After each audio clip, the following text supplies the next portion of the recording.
Party people, it's your boy. Kind of wrapping up my trip here in beautiful Thailand, Bangkok.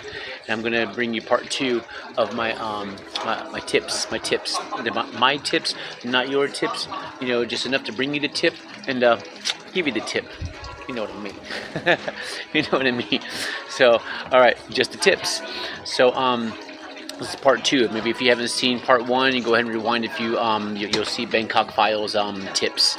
So these are 5 tips to kind of to help you along your way if you come here. Bargain deals. All right, bargaining. First offer, refuse. Second offer, refuse. Third, go ahead and jump on it. You'll get a good deal, and then everyone will walk away happy. 2, the bathrooms outside the city. Prepare to have 5 or 10 baht on you at all times, because like places in Europe also, they charge for you to use the bathroom, and don't always expect toilet paper in some of these places. Like, they won't have it, and then they have water basins instead. And also what I have dubbed now the Ass Blaster 2000, which I have a special video coming on that. So it's the Ass Blaster. Right, I'm gonna leave it at that. Yeah, the water basin 5, 2, 3. Okay, moving on. The food is not always hot. Some of the stuff has been sitting out all day, in the sun, in the shade, back into the sun, back into the shade. And so when you're buying from the street vendors, don't be shocked that it's not very hot. What I've learned, if you just ask them to do, you just say more cook, they'll leave it on there longer, and you'll get a lot better. It'll be a lot hotter and stuff like that. So, but I think a lot of reason for that is because they put everything in plastic, and if they made it too hot, it'd probably melt the plastic. Another thing coming in with the food, don't be shocked to see cats on top of the surface areas where food is prepared, and money being passed around without gloves on, and then all of a sudden handling your food. And if you sit down at the street eats, on the sidewalk and things like that, in the little back alleyways, you're using their all of their spoons and forks and bowls and things like that, and chopsticks.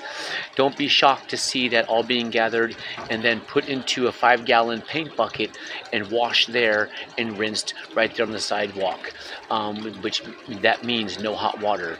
And you'll also see some waiters wiping down tables 4 or 5 at a time, maybe even the chairs, without ever dipping the towel back into a sanitary bucket.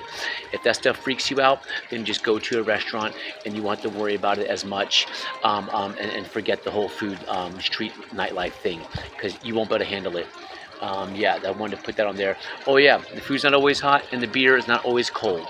So if you like cold beer, you're not going to get that. If you go to a bar, be sure to check your tab, and they're going to just bring you a bucket full of ice. They're going to charge you 40, 30, maybe to 50 baht for that bucket of ice. Tell them you don't want it, because now all of a sudden they're starting to slide things in there. This happens a lot at the karaoke bars and the more neighborhood-esque bars that are around town. So watch out for the ice bucket.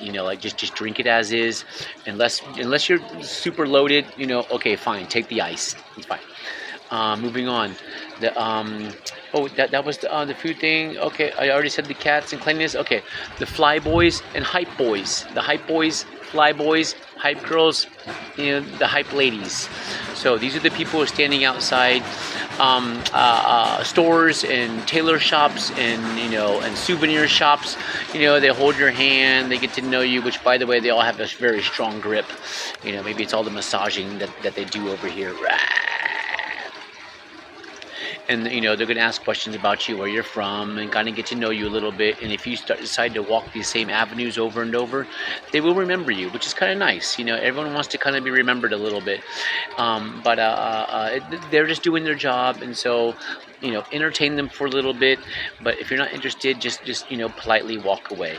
So and don't give anyone any of your money, because they won't give it back. Hold on to your money and don't let it go until there's actually a deal that has been striked, and then everyone's happy with it. Because if you give them your money and all of a sudden, like, you don't want the deal, you don't like it anymore, they won't give it back. They'll just keep adding stuff on to you, and then just kind of, and eventually you're just going to say, okay, sure, fine, and walk away with your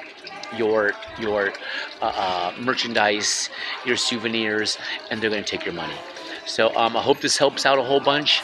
I have a couple more exclusives coming up. I need to get those going before I leave. Finally flying back tomorrow. Actually 2 days. I'll be flying back on Thanksgiving. And no. Oh, well, hell, I don't even know what day it is. Doesn't matter. I fly out on the 28th, okay? I think today's like the 25th or 26th. So, be well. Love everyone. Love you all. Hope you keep watching these. I hope this was a very informative, or at least somewhat informative. Like I said, your trip is not going to be like mine. I like a little more raw, a little more nitty gritty, and really like, being like with some of the folks. And of course, seeing some of the tourist spots on the way anyways, just to kind of get a nice little taste. All right, I love y'all. Peace.